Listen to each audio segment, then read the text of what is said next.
Hi all അസ്സലാമു അലൈക്കും. ഇന്ന് ഞാൻ വന്നിട്ടുള്ളത് ഇറച്ചിപ്പത്തിലിൻ്റെ കണ്ണൂരുകാരുടെ ഇറച്ചിപ്പത്തിലിൻ്റെ റെസിപ്പി ആയിട്ടാണ്. ഇത് നമുക്ക് നോമ്പിനൊക്കെ ഉണ്ടാക്കാൻ പറ്റിയ ഒരു സ്നാക്കാണ്. അപ്പോൾ ഇത് നമുക്ക് എങ്ങനെയാണ് ഉണ്ടാക്കുന്നതെന്ന് നോക്കാം. അതിന് മുന്നേ ഈ ചാനൽ നിങ്ങൾക്ക് ഇഷ്ടപ്പെടുന്നുണ്ടെങ്കിൽ ഒന്ന് സബ്സ്ക്രൈബ് ചെയ്യാനും അതേപോലെ ഈ വീഡിയോ ഇഷ്ടപ്പെടുന്നുണ്ടെങ്കിൽ ലൈക്ക് ചെയ്യാനും മറക്കണ്ട.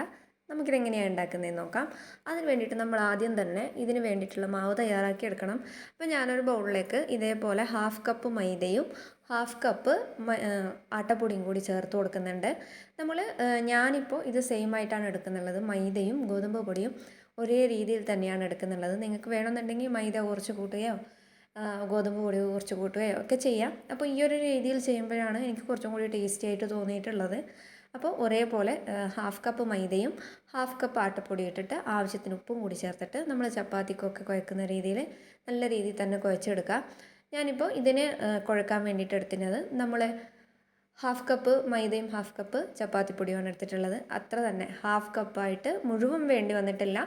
അതിൽ നിന്ന് കുറച്ച് കുറഞ്ഞിട്ട് വെള്ളം എടുത്തിട്ടുണ്ട്. ഒരു കപ്പിൽ നിന്ന് ഇത്രയും വെള്ളം ഞാനിപ്പോൾ ഇത് കുഴക്കാൻ വേണ്ടിയിട്ട് ഉപയോഗിച്ചിട്ടുണ്ട്. നല്ല രീതിയിൽ തന്നെ ചപ്പാത്തി കുഴക്കുന്ന പോലെ കുഴച്ചെടുക്കുക. അപ്പം ഞാനിത് നമ്മൾ മസാല റെഡിയാക്കുന്നതിന് മുന്നേ കുഴച്ചിട്ട് അവിടെ വെച്ചതാണ്. നിങ്ങൾക്ക് വേണമെന്നുണ്ടെങ്കിൽ മസാല ചെയ്തതിന് ശേഷം മാവ് കുഴച്ചാലും മതി. ഇനിയിപ്പോൾ മസാല റെഡിയാക്കാൻ വേണ്ടിയിട്ട് ഞാൻ അടുപ്പത്തൊരു പാത്രം വെച്ച് കൊടുത്തിട്ടുണ്ട്. അതിലേക്ക് ഞാനിപ്പോൾ വെളിച്ചെണ്ണയാണ് ഒഴിച്ചു കൊടുത്തിട്ടുള്ളത്. ഇനി ഇതിലേക്ക് നമ്മൾ ചേർത്ത് കൊടുക്കുന്നത് ഇഞ്ചിയും വെളുത്തുള്ളിയാണ്. ഒരു സ്പൂണ് ചെറുതായിട്ട് അരിഞ്ഞ ഇഞ്ചിയും അതേപോലെ ഒരു സ്പൂണ് ചെറുതായിട്ട് അരിഞ്ഞ വെളുത്തുള്ളിയും കൂടി ചേർത്ത് കൊടുക്കുന്നുണ്ട്. പേസ്റ്റ് ആണെങ്കിലും ചേർത്ത് കൊടുക്കുക. ആദ്യം ഈ ഒരു സമയത്ത് തന്നെ ഫ്ലെയിം ഒന്ന് കുറച്ച് വെച്ചിട്ട് ചേർത്ത് കൊടുത്തിട്ട് ഇതേപോലെ പച്ചമണം മാറുന്നവരെ ഒന്ന് ജസ്റ്റ് ഒന്ന് ഇളക്കി കൊടുക്കണം. അത് കഴിഞ്ഞിട്ട് ഇപ്പോൾ ഞാനിതിലേക്ക് ചേർക്കുന്നത് സവോളയാണ്. ഞാനിപ്പോൾ ഇവിടെ 4 മീഡിയം സൈസുള്ള സവോള ചേർത്ത് കൊടുത്തിട്ടുണ്ട്. ഇത് ഏകദേശം ഒന്ന് നല്ല രീതിയിൽ തന്നെ വഴന്ന് വരണം. സവോള വഴന്നതിന് ശേഷം നമുക്കിതിലേക്ക് ഇറച്ചി ചേർത്ത് കൊടുക്കാം. അപ്പോൾ ആവശ്യത്തിന് ഉപ്പും കൂടി ചേർത്തിട്ട് സവോളയും അത്യാവശ്യത്തിനൊന്ന് വഴന്ന് വരുന്ന രീതിയിൽ തന്നെ നമുക്കിത് വഴറ്റിയെടുക്കാം. ഉപ്പിട്ടിട്ട് ജസ്റ്റ് ഒന്ന് മിക്സ് ചെയ്തതിന് ശേഷം നമ്മളിതിലേക്ക് പച്ചമുളകും കൂടി ചേർത്ത് കൊടുക്കുന്നുണ്ട്. ഞാനിപ്പോൾ നീളത്തിൽ 2 പച്ചമുളക് ഇതിലേക്ക് അരിഞ്ഞു കൊടുക്കുന്നുണ്ട്. ഇങ്ങനെ നീളത്തിൽ ഇട്ട് കൊടുക്കാൻ കാരണം നമ്മളിത് അവസാനം ഈ പച്ചമുളക് നമ്മൾ ഇതിൽ നിന്ന് എടുത്ത് മാറ്റും. ആ ഒരു സമയത്ത് നമുക്ക് പച്ചമുളക് കഴിക്കാനും കിട്ടില്ല, ആവശ്യത്തിന് എരിവും നമ്മുടെ മസാലയിൽ ഉണ്ടാവുകയും ചെയ്യും. അപ്പോൾ നിങ്ങൾക്ക് വേണമെന്നുണ്ടെങ്കിൽ പച്ചമുളക് സ്കിപ്പ് ചെയ്തിട്ട് കുരുമുളക് പൊടി ചേർത്ത് കൊടുക്കാം കേട്ടോ. പിന്നെ ചെറിയൊരു ഫ്ലേവറിന് വേണ്ടിയിട്ട് ഞാൻ കുറച്ച് മല്ലിയിലയും കൂടി ചേർത്ത് കൊടുക്കുന്നുണ്ട്. നിങ്ങൾക്ക് വേണമെന്നുണ്ടെങ്കിൽ കറിവേപ്പിലയും കൂടി ഇട്ട് കൊടുക്കാം. അപ്പോൾ ഇതെല്ലാം കൂടി നല്ല രീതിയിൽ തന്നെ മിക്സ് ചെയ്ത് കൊടുക്കുക. പിന്നെ ഇറച്ചി ചേർക്കുന്നുണ്ട് ഞാനിപ്പോൾ. നിങ്ങൾ ഇറച്ചി ചേർക്കുന്നതിന് മുന്നേ 1.5 സ്പൂണോ 1 സ്പൂണോ ഗരം മസാല ചേർത്ത് കൊടുക്കാം. എനിക്കത് ചെറുതായിട്ടൊന്ന് മറന്നുപോയി. ഞാനിപ്പോൾ ഇറച്ചി ചേർത്തതിന് ശേഷമാണ് ഗരം മസാല ചേർത്ത് കൊടുക്കുന്നുള്ളത്. ഇറച്ചിയാണെങ്കിൽ ഇപ്പം ഞാൻ ബീഫാണ് എടുത്തിട്ടുള്ളത്. നമ്മൾ ഉപ്പും മഞ്ഞൾപ്പൊടിയും കുരുമുളക് പൊടിയും ചേർത്തിട്ട് ഇറച്ചി വേവിച്ചെടുത്തിട്ട് ഇതേപോലെ ചെറിയ പീസാക്കിയിട്ട് ഇതിലിട്ട് കൊടുത്താൽ മതി. ഞാനിപ്പോൾ പൊരിക്കാനുണ്ടായിരുന്നു ബീഫ്. അപ്പോൾ മുളക് പൊടിയും ഉപ്പും മഞ്ഞൾപ്പൊടിയും ചേർത്തിട്ട് കുറച്ച് പെരുംജീരകത്തിൻ്റെ പൊടിയും ചേർത്തിട്ട് വേവിച്ചെടുത്ത ബീഫാണ്. അത് ചെറിയ പീസസ് ആക്കിയിട്ട് ഇതിലേക്ക് ഇട്ട് കൊടുത്തിട്ടുണ്ട്. ഇറച്ചിയും നല്ല രീതിയിലൊന്ന് ചൂടായി വന്നതിന് ശേഷം നമുക്ക് ഈ ഫ്ലെയിം ഓഫ് ചെയ്തിട്ട് ഈ മസാല ഒന്ന് തണിയാൻ വേണ്ടിയിട്ട് മാറ്റി വെക്കാം.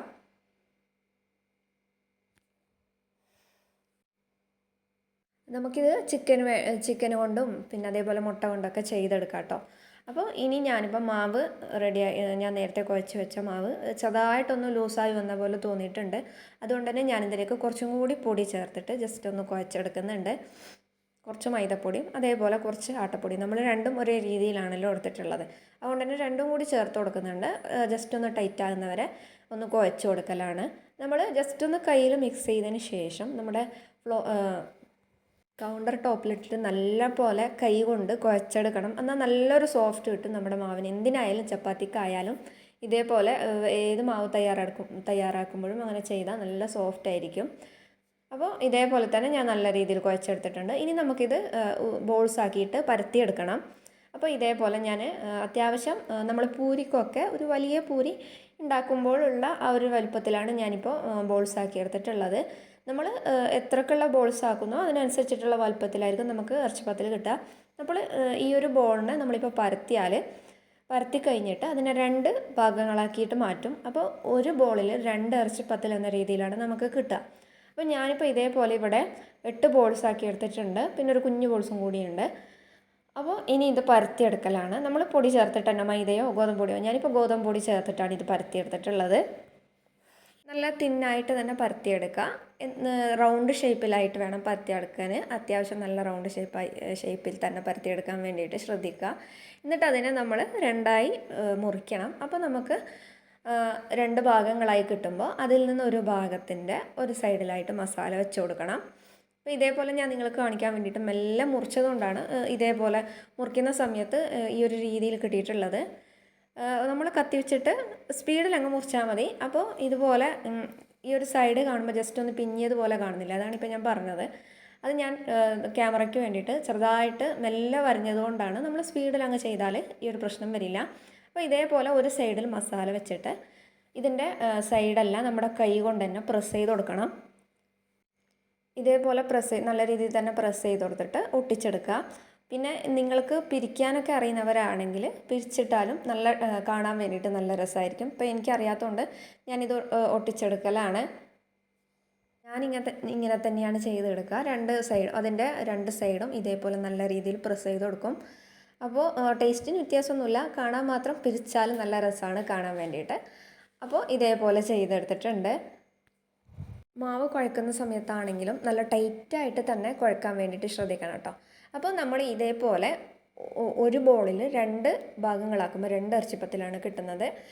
ഒരു സൈഡിൽ പണ്ടം വെച്ചിട്ട് നമ്മുടെ ഉള്ളം കയ്യിൽ വെച്ച് കൊടുക്കുക. എന്നിട്ട് ഒരു സൈഡിൽ പണ്ടം വെക്കുക. എന്നിട്ട് മറ്റേ സൈഡ് ഇങ്ങേ തലേക്ക് ജോയിൻ്റ് ചെയ്തിട്ട് ഇതേപോലെ നല്ല രീതിയിൽ തന്നെ പ്രസ് ചെയ്ത് കൊടുക്കണം.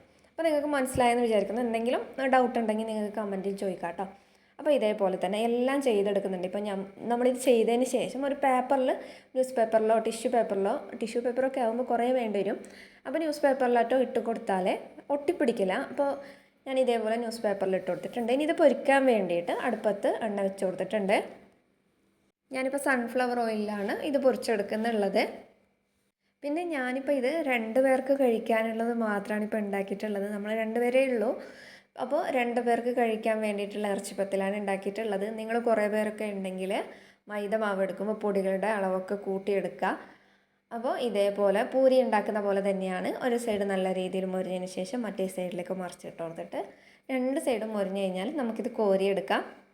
ഈ ഇറച്ചിപ്പത്തിൽ എന്ന് പറയുന്നത് കണ്ണൂരുകാരുടെ എല്ലാ സംഭവങ്ങളും, അതായത് നോമ്പ് തുറക്കലാണെങ്കിലും ബാക്കിയുള്ള എല്ലാ പാർട്ടികളിലൊക്കെ കാണാൻ പറ്റുന്ന ഒരു ഐറ്റമാണ് ഇറച്ചിപ്പത്തിൽ എന്നുള്ളത്. പക്ഷേ നമ്മുടെ നാട്ടിൽ ഈ ഒരു സംഭവം ഇല്ല. ഞാൻ കല്യാണം കഴിഞ്ഞതിന് ശേഷമാണ് ഇങ്ങനെ ഈ ഒരു സംഭവം കാണുന്നത് തന്നെ.